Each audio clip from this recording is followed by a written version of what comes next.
Welcome, everyone, to Beyond the Crucible, the podcast that dares to talk about setback and failure, but not so we can commiserate. It's so we can elevate.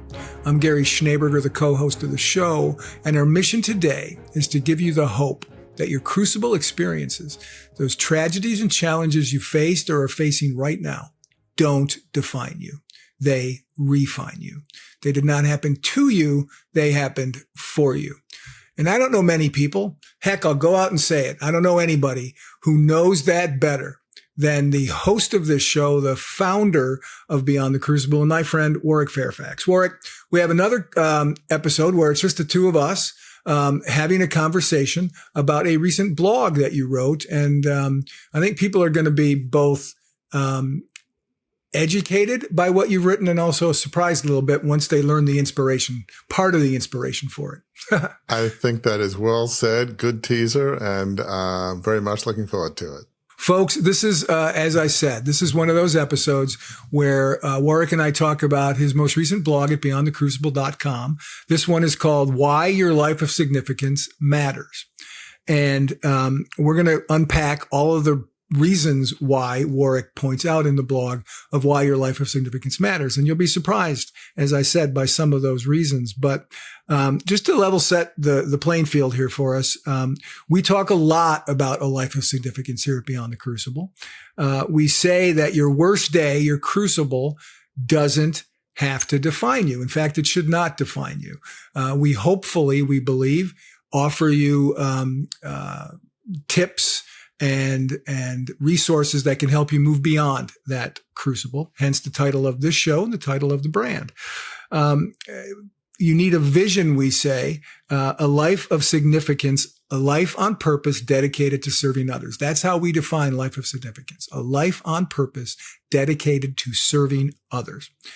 And you need that life because it gives you meaning and purpose.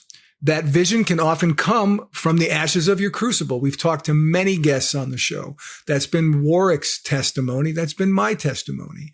Our crucibles have been the fuel to birth our life of significance. And the key to that is to use that pain, that you've accumulated going through your crucible experience, the lessons that you've learned, apply that moving forward to help you recover from your crucible and move forward. Sounds really easy, doesn't it? It's not.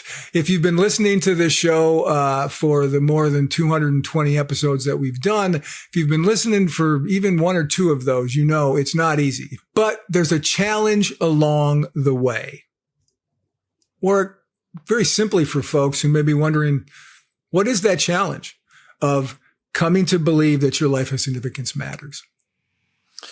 You know, it's interesting, Gary. We talk a lot, as you were just describing, how when you're in the bottom of the pit, feeling like this is your worst day, that one of the keys to getting out of that pit is to have a life of significance, a life on purpose dedicated to serving others, positive, life-affirming vision.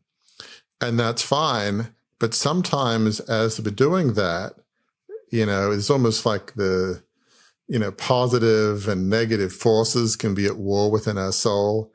And sometimes those negative voices say, yeah, but what difference are you going to make? I mean, come on.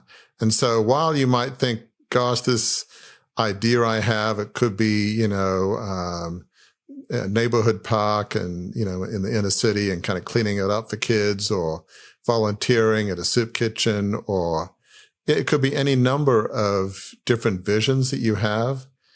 And it's easy to think, well, the difference I'm going to make is like a pinprick of a difference. The need is so great. The impact I'm going to have is so small. I mean, why bother? And you can begin to feel less than, bad about yourself, that almost depressed, like, yeah, I mean, it seemed like a good idea, but the more I think about it, I mean, honestly, what's the point? I'm going to make so little difference. And the effort to set this up, to get volunteers, supporters, funding, whether, irrespective of the type of vision you have, there's usually a whole bunch of steps. And you're thinking, I don't know if it's even going to fly. I don't know how much difference it's going to make. I mean, really, why bother? It all seems just way too hard, and the chance of a big impact seems minimal or insignificant or zero. And so you can just begin in almost this doom loop of negative thoughts, but you had a spark of an idea, like a little flower, growing through the concrete, is like we've all seen that kind of image. And then it just gets squelched by, the forces of life, and you feel like it's all too hard and why bother. And so that's really one of the keys of why I wrote the blog and why we're having this discussion, because before you even get off the ground, you can feel like it's all too hard. Why bother? Let's just give up. Right. And this idea, I'm glad you mentioned the idea about the bigness of the vision. I was poking around like I do before we do these episodes to find quotes, and there's a remarkable number of quotes that talk about that very thing, that no vision is too small. And here's one. I must confess, I don't know who this individual is, Helen Barry, Barry, but she said this. She said, helping one person, small vision, right? Helping one person might not change the whole world, but it could change the world for one person. Right? I mean, that's a pretty good perspective to have, isn't it? When it comes to contemplating what your life of significance could look like. Even one person is more than enough. Absolutely, Gary. That is a profound statement. Just the idea that you can change the whole world for one person. I mean, that's really a huge point. That's a very key point. I mean, one person is enough. It should be enough. And that's a good way to think about it, is because one of the challenges is you can always compare yourself to others. I have a friend, I've read read about people on the news, and, comparison can also be, very detrimental to moving forward. But just this idea that changing one person's life is enough, that's a huge point. And that's certainly a really important thing to consider as you're thinking about your own life and significance. And it's a great segue to what was the inspiration in large part for you to write this blog at beyondthecrucible.com, which is called Why Your Life of Significance Matters.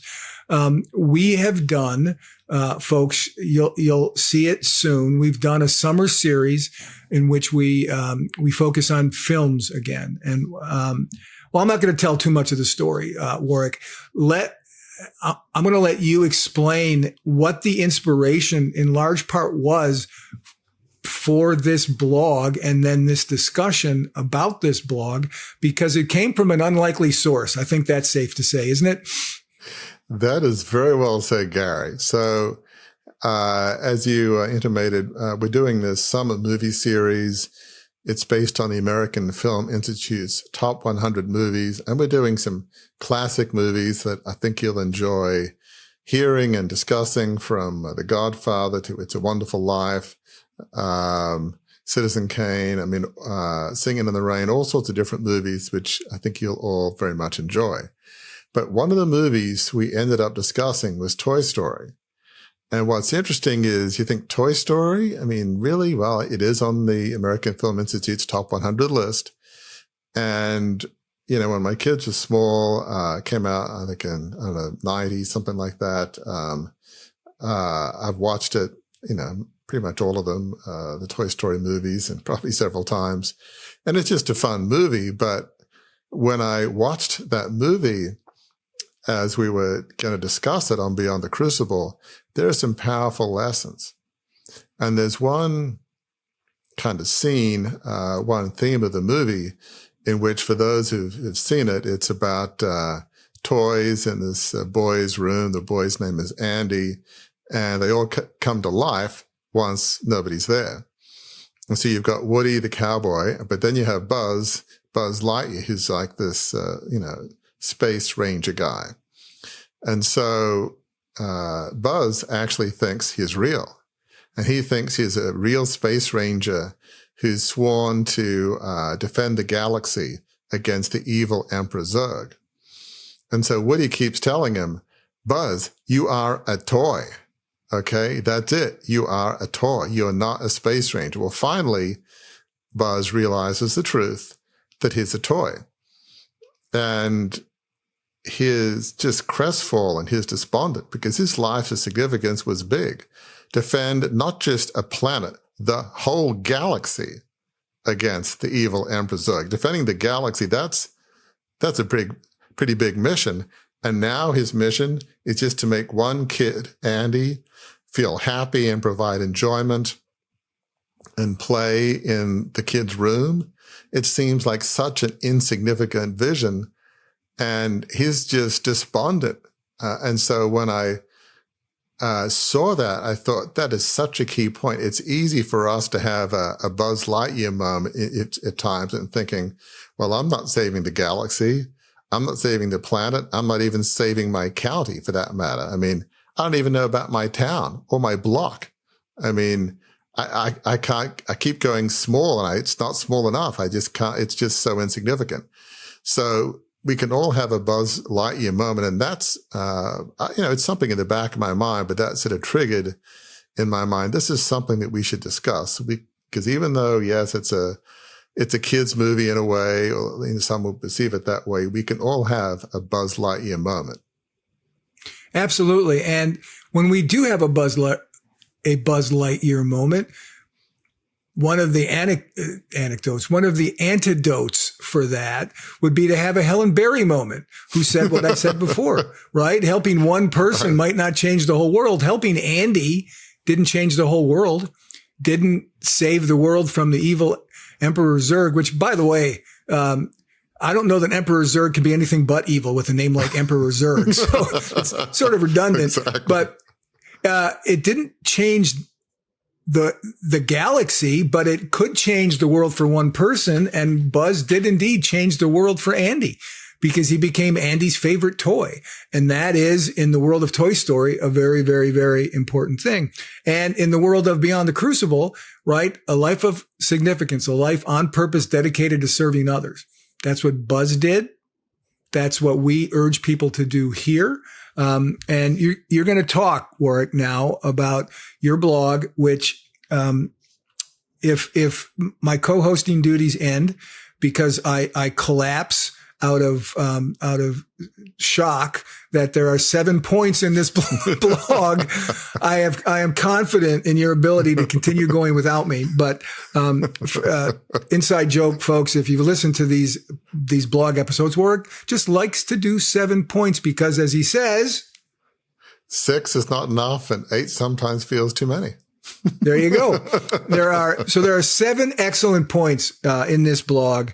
So let's talk about it and why you've identified these points to indicate how your life of significance matters.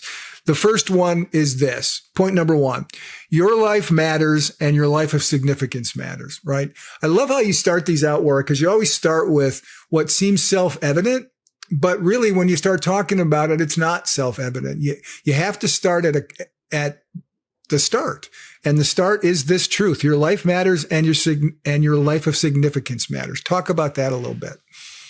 So it's fine to talk about changing the world, your block, changing life for your friends or what have you. But it really starts within. You should ask yourself, well, why do I want to do this?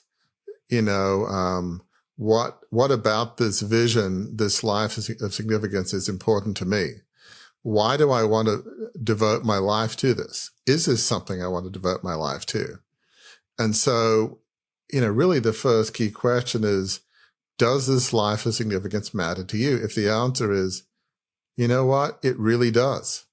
Maybe you want to, clean up, plastic bottles in your lake or, your part of the beach if you live near the ocean or whatever it is.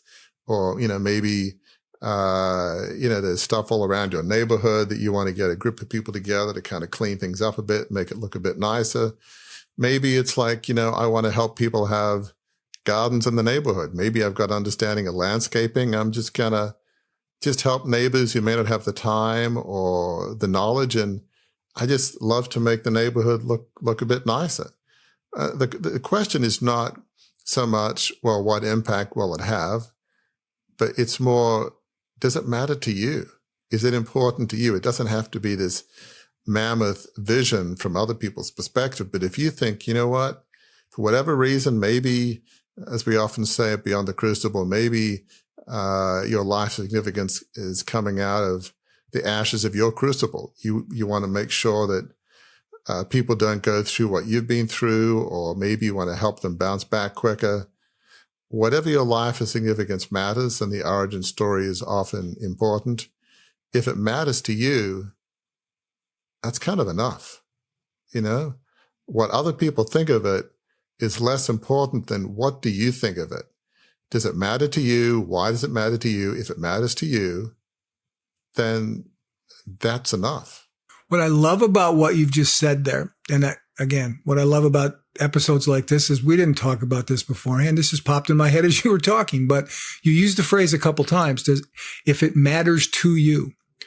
And we begin this show in the video version by me introducing it, saying the mindset shift that you need to have after a crucible is that the crucible didn't happen to you. It happened for you. This is a bit of an opposite thing here. Your life of significance, you want it to be significant to you, but it doesn't have to be significant for you in the sense of success and riches and fame and those kinds of things, right? So that's just an interesting point that, yes, your life of significance needs to be important to you. That's the key part. That for you part isn't that pivotal, is it? Yeah. I mean, obviously it should be help somebody, right, or the planet or something. But before you think about the for, in this case, to your point, you've got to think about the two. This life of significance matters to you. It happens to you in a sense. So, it's a strange conundrum. It's not all about you, but in one sense, it is about, is this something you think is important? And if it is, then you move forward. But that's really a key tool, if you will, a key weapon in your arsenal to fight the idea of, oh, it's not enough and who cares? The question is, do you care? Right. Yep. And this leads into, again, one of the things I love about your blogs, the segments connect like Legos. I love that, right? That was point one. Your life matters and your life of significance matters. Here's point two, based off of what Warwick just said. It hitches well to this. Is this vision, this life of significance, something that you are off the charts passionate about? That connects to this idea. If it's important to you, it logically follows, perhaps, you're off the charts passionate about, right? Well, it should. You might say, yeah, I think it's kind of important. And, yeah, it'd be kind of fun. It'd kind of be interesting to do that. Yeah, I mean, 51%, 49%. I'm about 51% thinking that it's probably a good thing to do. Well, you know, it has to matter to you, but it has to matter to you a lot. And maybe that's self-evident, but it can't be even 60-40. It needs to be about 100 to 0. You need to be off the charts passionate about your vision, about your life significance. This should be something that you're dreaming about, you know, maybe waking up at night, get excited about. The kind of vision that you should pursue is one that you just cannot get off your mind. You think about it, you dream about it, you talk to your family, friends. You just can't shake it. That's the kind of vision, that kind of life of significance you should pursue. If it's like, well, you know, other people tell me this could be a good thing for me to do, and I read about it, and it sure seems important, and can all my family and friends be wrong? I mean, they seem to think it's important. They seem to think it's logical that I should do it. I mean, a survey says, I guess I should probably do it, shouldn't I? No, that's the wrong answer. It doesn't matter what the rest of the world thinks in this particular case. It doesn't matter if everybody else thinks this would be a great idea if you did X. Could be, but I don't really care about it that much. I mean, I care about it somewhat, but not off the charts passionate. So this is where it's not about a survey says. You personally have to be off the charts passionate about it. It has to matter to you. It has to matter to you an enormous amount, and you have to be, to a degree, somewhat consumed by it. What you just said reminds me, several decades ago, a few decades ago, I heard a speaker talk about when you're looking for that thing to dedicate your life to. He said, don't ask what the world needs and go do that. He said, look at what brings your heart alive and go do that, because what the world needs are people whose hearts are alive. And that is stuck with me for going on 30 years now. And it's really what you just summarized there, I think, isn't it? It's so well said. Yeah, I mean, just this notion of what brings your heart alive. That's another way of saying that. It's so important. So you've got to be off the charts passionate about your vision, your life and significance. It honestly has to bring your heart alive, and a vision that really is this kind of life of significance. We often say at Beyond the Crucible, coming out of your worst day, the ashes of your crucible, there will be some sense of drops of grace, some sense of redemption, some sense of this is why it happened for me, not to me, some sense of pain for a purpose.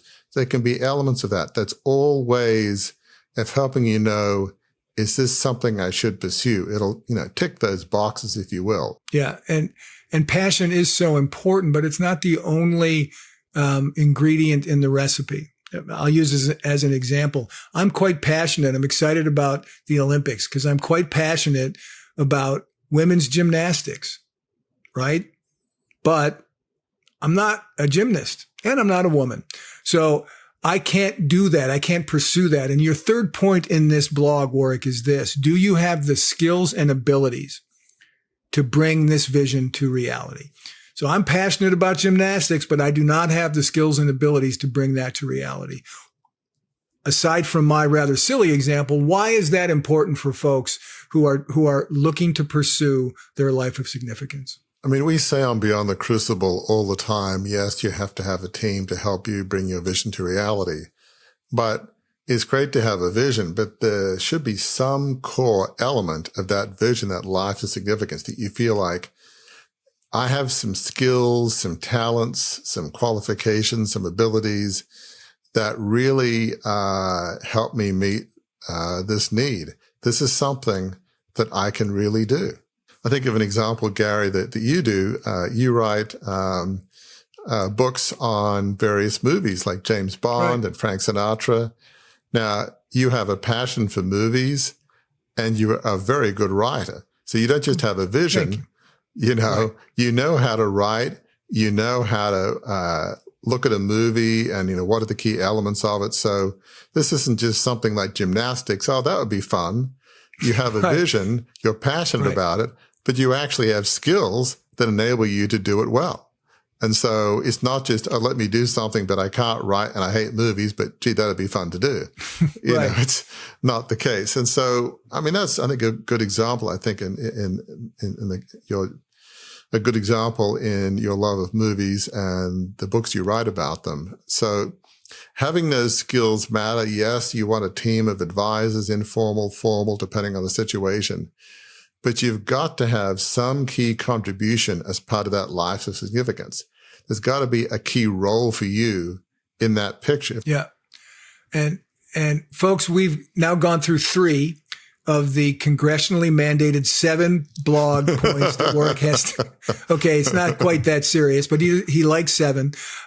We've gone through 3 of them, and they've all dealt with the what, right?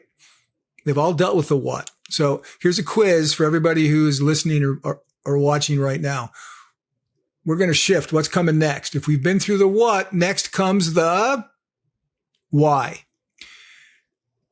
The next point 4, is this, Warwick. Think about why you want to help the people you want to help. Why is that so critical? Why, after you've established all the what's, is the why the place you go? Obviously it's important, as we've been saying, you've got to feel like you want to do this. You've got to be off the charts passionate about your vision. But the why matters. Understanding, well, why am I so excited about it? Why do I feel like this vision matters? Why do I feel like the world needs to be a better place in this area? For those who've been through crucibles, the why can often be tied back to your worst day, to that pit. Well, the why is because I don't want anybody else to go through what I've been through. I mean, we've had people who've had substance abuse issues, victims of abuse. People have had physical challenges. And the why is often, I want to help people avoid what I went through, or it may be, I want to help them realize after a physical challenge, their life isn't over. They can make a positive contribution to life, to society, to their friends and neighbors and family. And so the why is sort of understandable, but if you're thinking about devoting your life to a life of significance and a vision, why you're doing this matters. People, friends and neighbors, colleagues might ask you, so I can see there's a big need with this vision, this life of significance, but why do you want to do this? Why you? You've got to be able to answer the why you question rather than, I don't know, I just felt like it'd be fun to try and there's a need and I have time and so I'm going to do it. It's got to be more than that. It's got to be more than I have the time and I have skills and, let's go. So you've got to understand your why. I mean, know your why, the phrase that's often used, the why absolutely matters. And the why will tell you a lot about your motivation and why you think it's important. And motivation is huge. So if you've got to be off the charts passionate about your vision, your life of significance, you've got to understand your why. Yeah. I love what you do in the blog. You say it's important why matters, but then you italicize as to say your why matters, right? We're very clear here at Beyond the Crucible that your vision must be your own. That only happens, doesn't it, Warwick, if your why is your own, right? Absolutely. Such a good point. It could be your parents' why. Well, this is why I think, given what you've been through, it would be logical for you to do A, B, and C. And you might say, well, that does seem logical, doesn't it? No, it's not about what parents, friends, neighbors think. It has to be your why. It can't be like, well, I saw this great documentary and somebody else's why was this, and I think that kind of should be my why. I'm just going to adopt it. Why not? No, it's got to be your why. It's not about what other people think in this case. In many cases, it's not. It's just, why do you want to do it? Other people might say, well, that seems awfully small or kind of silly, or, you want to make the gardens in your neighborhood nicer. Well, who really cares? And you'll have a bunch of grumpy neighbors that say, just leave me alone. But if it's important to you, then it's important to you. It's not about whether other people think your why matters. It's whether you think your why matters. That's really what's important. Right. I mean, you were gracious enough to mention my film books. And, I think about my why for all three of those books, right? The Frank Sinatra book, the why was he was an excellent actor, Oscar winner, but there was not a one volume, here it all is, why he was a great actor. What were the things that made him a great actor? The James Bond book that I wrote,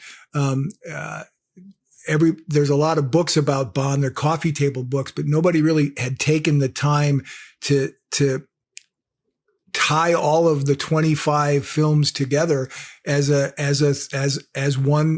I call a cinematic universe, like the Marvel Cinematic Universe. That was important to me. And then the last one I did on the films of Bruce Willis, who unfortunately has had to retire because of some cognitive problems. Never had been fully appreciated, in my view, for his very talents as an actor. People think of him as an action star. And I wanted to get on the record in one volume. Here's why Bruce Willis mattered as a film actor. So that was my why, and it was very fulfilling. And again, the fulfilling part for me, I don't care if it makes any money. I care if it contributes to the understanding of the subject and it contributes to film history So that's the reason behind that. And just on that example, that's a very good example. Other people may say, I hear what you're saying about Bruce Willis and Frank Sinatra and the Bond movies. I don't know that why is that important to me. Not that you want to be nasty, but your inner voice would say, honestly, I really don't care if it matters to you or not. You might think it's silly or not silly. I honestly don't care. The why matters to me, and that's enough. Now, I'm not advocating it beyond the crucible that we insult friends, neighbors, and family. It's not usually a helpful thing to do. But nothing stopping you thinking that inside as you politely say, well, I hear what you're saying, but, I think it's, this is, why I want to do it. And I think that's important. It doesn't matter whether they agree with you in that sense. It's your why. And it matters to you, and that's enough. We've been through 4 of the 7 points, folks. I'll go through them again here. Your life matters, and your life of significance matters. Point 1. Is this vision, this life of significance, something that you are off the charts passionate about? Number 2. Number 3, do you have the skills and abilities to bring this vision to reality? Number 4, think about why you want to help the people you want to help. Let's move on to the 5th point, Warwick, and that point is this. Think about all the people you can help. Interesting that you'd phrase it that way after saying in the beginning, and I know you're going to explain why, after explaining in the beginning, the size of the vision doesn't matter. But at this point, think about all the people you can help. What do you mean by that? Yeah, that's an interesting point you're making. I'm not so much focused on numbers. All the people could be 1, 2, 3, 5, even 5 can feel like a big number because you help those 5 people. Let's say there's a family struggling with parenting and you're giving them some, assuming you have the qualifications, some parenting advice, or, maybe you've got kids in the neighborhood. Maybe you've got kids who don't have a dad. And so you're thinking, look, I've got my son's on a baseball team and maybe Johnny and Billy might want to join.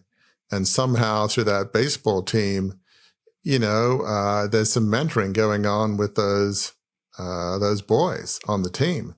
Now their mothers are probably going to be incredibly grateful because to have a father influence, if you will, even if it's informal, can be huge. That might not seem that big, but, just by being a dad who's coaching your son's baseball team and, in the rec league is, common, certainly in the U.S., every county has goodness knows how many rec leagues. And it's pretty common, depending on your stage of life, if you have kids, that you're going to be volunteering to do something, like it or not. And so let's just say you have some skills, something about baseball.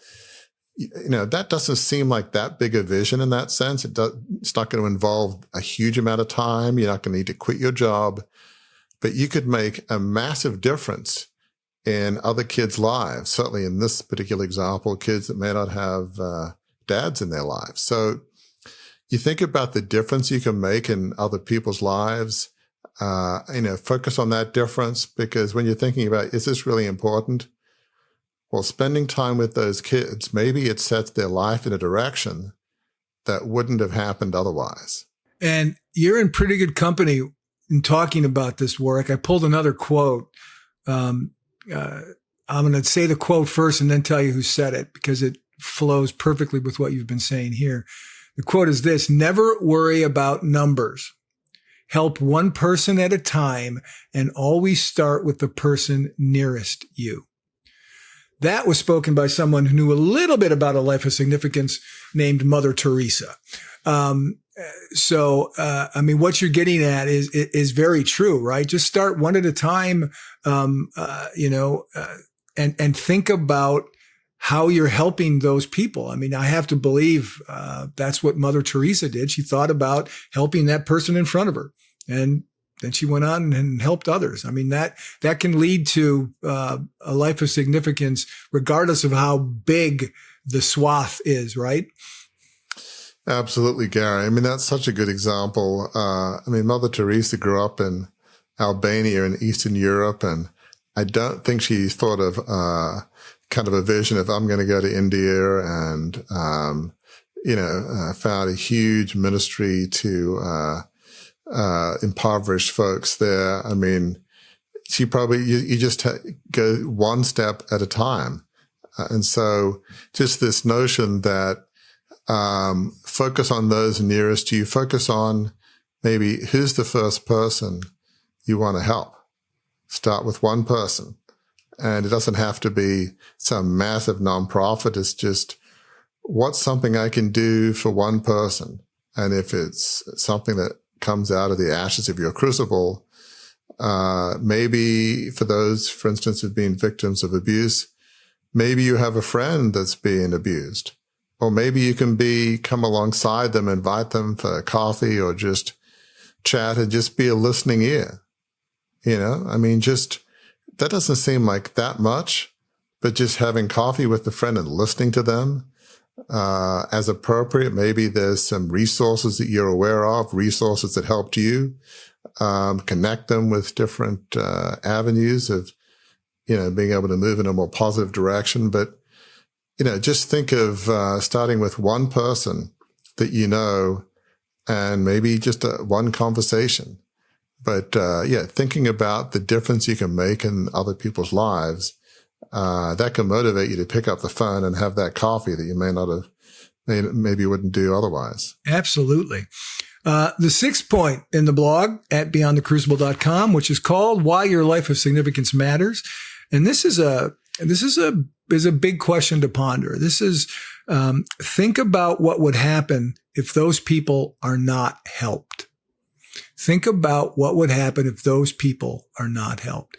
Why is that such a critical question, a critical perspective for us to gain as we're walking out our life of significance? So this is similar but opposite to the previous point. It's one thing to think about all the people that, you can help, even if it's just 1, 2, 3, 5. But think about what would happen if those people are not helped. To use that baseball analogy, you might have neighbors who, single parent and they're struggling and there's no father figure, and maybe the kids are kind of acting up and beginning to go in a direction that's not positive. And you can think, if I don't do anything, what's going to happen to those kids? What's going to be the direction of their life? It's unknowable, but you might think to yourself, well, some bad things definitely could happen. And so by you helping that kid, let's say again, you have the volunteer dad for a baseball team, it can change the direction of that person's life. So think about not just the difference you can make, but what's going to happen if you don't do anything. There's that phrase, bad things happen when good people do nothing. If there's something on your mind, don't let it go. Not so much because of guilt, because of, if you can change the world, as you put it, for one person, then do it. What happens if nobody changes the world for that person? Then there's a fulfilling life that won't be lived. So that should also be motivating. You don't want to be the person that had an idea that could have helped somebody, but you didn't, and their life wasn't changed. And again, it's not so much about guilt. It's about, listening to that inner voice, listening to your soul. For people of faith, it might be, that still small voice of God.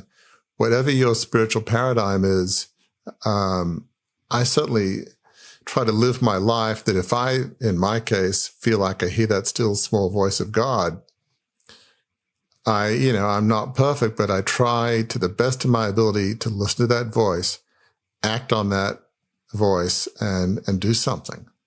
Take a positive step forward. And I think that's important for all of us when we feel this deep inner inclination with our soul. I need to do this for that person. We need to act on that voice, act on that thought, and don't be the person that said, yeah, I could have helped them, but I decided not to. And then the years go by. And again, I'm not trying to might sound like I do a guilt trip here, but it's much better not to know what would have happened if you didn't help them, because you might find out bad things. And then you'll also not know, well, gee, what could have happened? What if? You don't want to be the what if person. It's much better not to live in the what if world, help the person, and then you don't have to know what could have happened, which might be bad.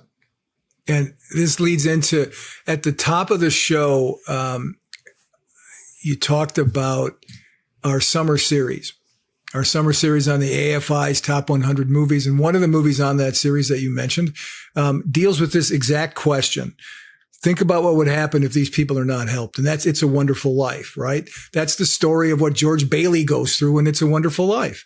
He's not there, right? He gets removed from life by his guardian angel, and he sees all of the things that happen to his town and the people he loves because he wasn't there to help them. I mean, that is a great example, isn't it? Of seeing the value of our life of significance on others. And when that's removed, lives change for everybody we would have touched. It's such a good example, Gary. None of us really get an It's a Wonderful Life moment. Right. We don't have an angel come down and say, well, George Bailey, this is what life would look like if you didn't exist. Because often we can diminish the impact that we have. And we think, I don't really have any impact. I'm just little old me. And I think we significantly diminish the impact. And just to be clear, George Bailey, he's, I guess, the leading figure in this small building savings and loan somewhere in upstate New York. We're not talking about a massive business or nonprofit. It's small in a tiny town in upstate New York.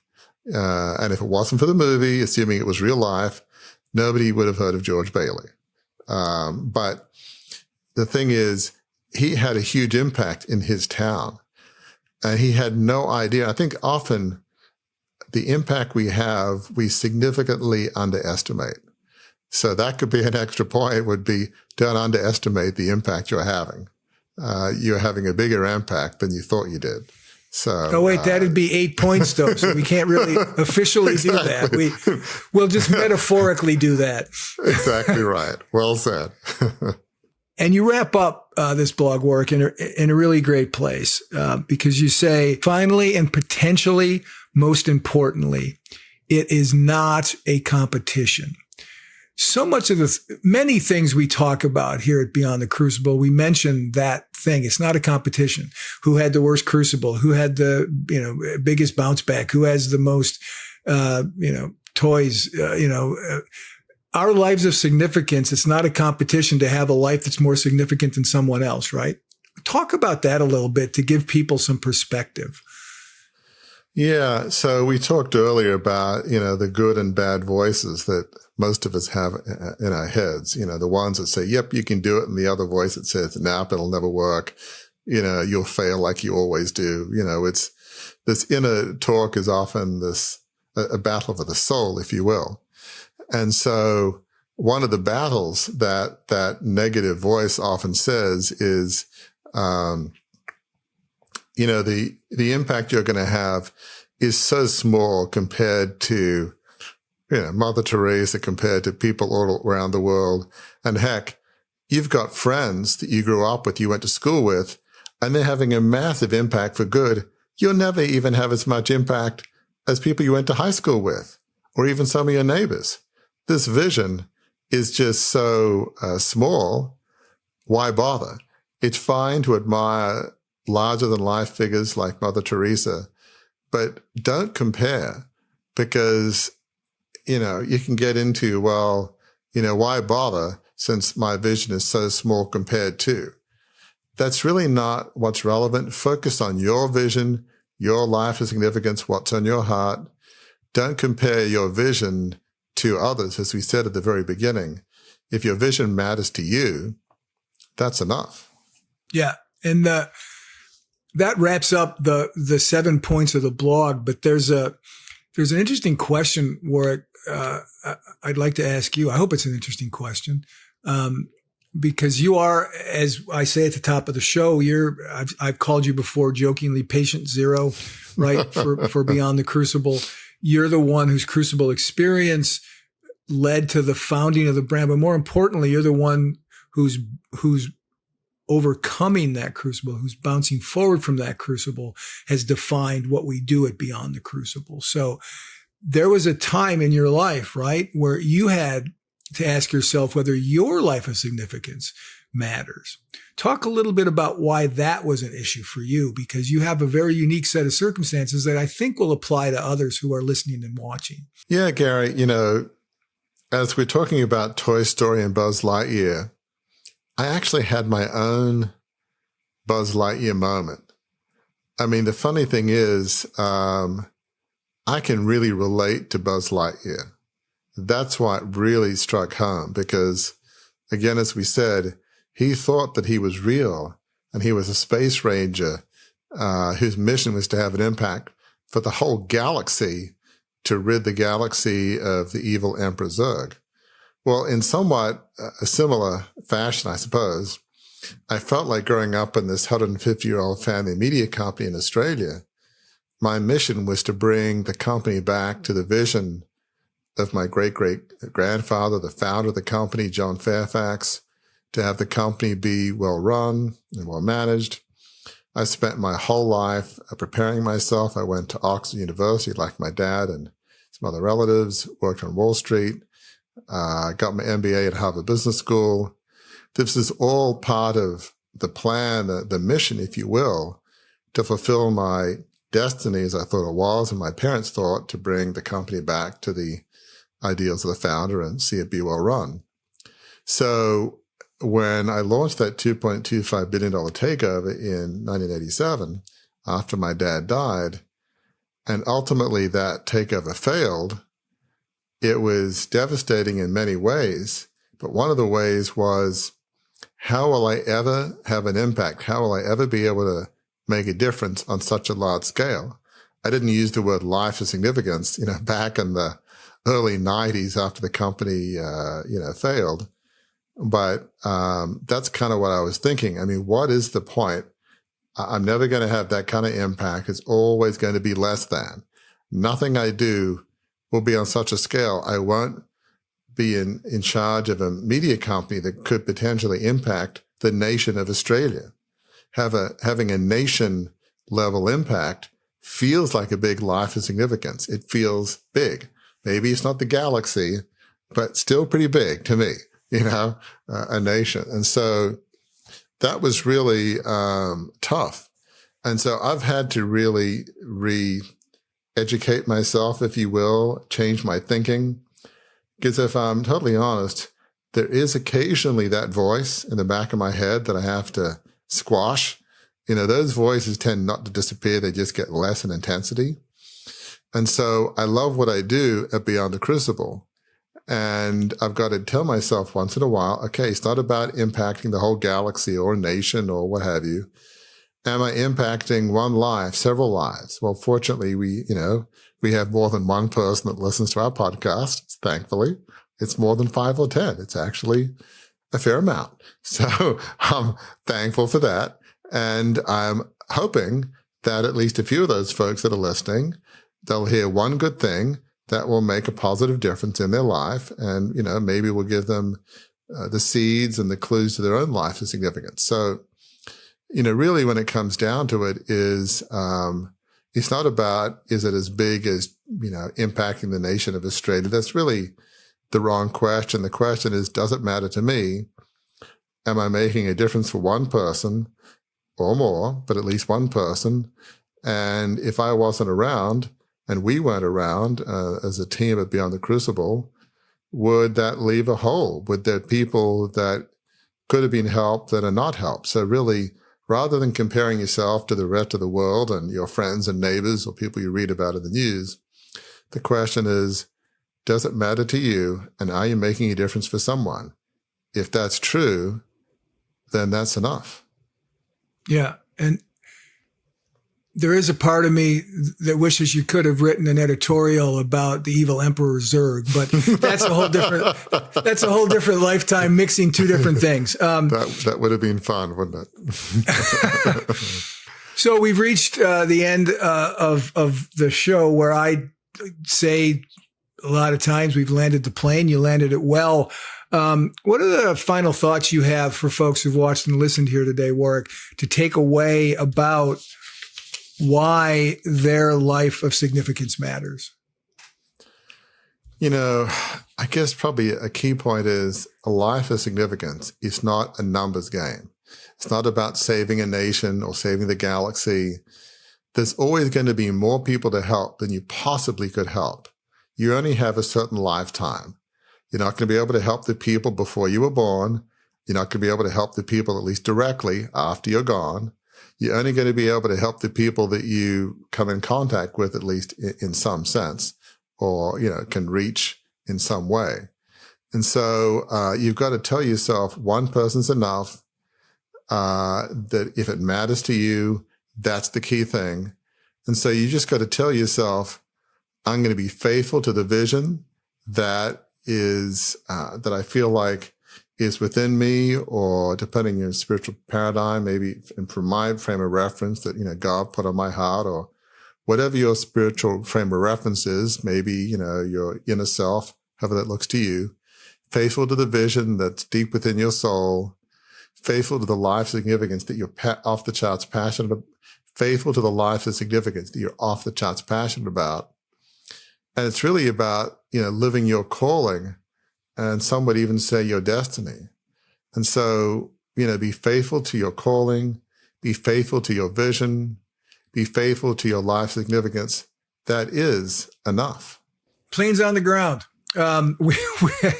Well, it was a 3-point landing, which I think is good. I'm not a pilot. I have no idea.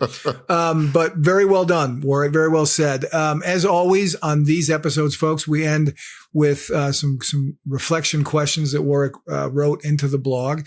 The first one is this: why does your vision, your life of significance, matter to you? Really reflect on that. Jot those things down, and don't just, do it quickly. I mean, take time. Why does it matter to you? If I had to do that, and I, I'll do that. It's not all going to come flooding to you, in one shot. It's not going to come flooding to you in 30 seconds. So take the time to unpack that question. The second point of reflection is, what would happen to the people you want to help if you don't help them? Imagine you're George Bailey, right? Think about that. If you're not around, if you don't do those things that are on your heart, that you've been gifted and talented to do, that you're off the charts passionate about, if your life of significance never gets off the ground because you don't take the steps to do that, what would happen to the people you want to help? Good question to ask yourself and reflect on. And then the third question in Warwick's blog is this to reflect on: forget comparison with others. What legacy do you want to leave in the lives your vision, your life of significance will touch? I'll say that again. Forget comparison with others, and then focus on this. What's the legacy you want to live? What's the legacy you want to leave in the lives that your vision, your life of significance will touch? And that, folks, will wrap up our time together this week. Until we're together the next time, please remember that we understand how difficult your Crucible experiences are. We've been through them. We've talked to many, many people who've been through them, but we also know there's a bright new life on the other side of that. And what Beyond the Crucible is all about really is helping you reach that place. So if you're just coming out of a crucible, if you're in the midst of a crucible right now, go over to beyondthecrucible.com. And the great place to start looking at our resources is to take our free Trials to Triumphs self-assessment, which will give you a "you are here" spot on a map that will help you know where you're at on your journey from trials to triumphs, where you are on your recovery from your Crucible experience, and some helpful resources that will help you navigate that journey that you have to navigate. So until the next time, folks, be well. If you enjoyed this episode, learned something from it, we invite you to engage more deeply with those of us at Beyond the Crucible. Visit our website, beyondthecrucible.com, to explore a plethora of offerings to help you transform what's been broken into breakthrough. A great place to start? Our free online assessment, which will help you pinpoint where you are on your journey beyond your crucible and to chart a course forward. See you next week.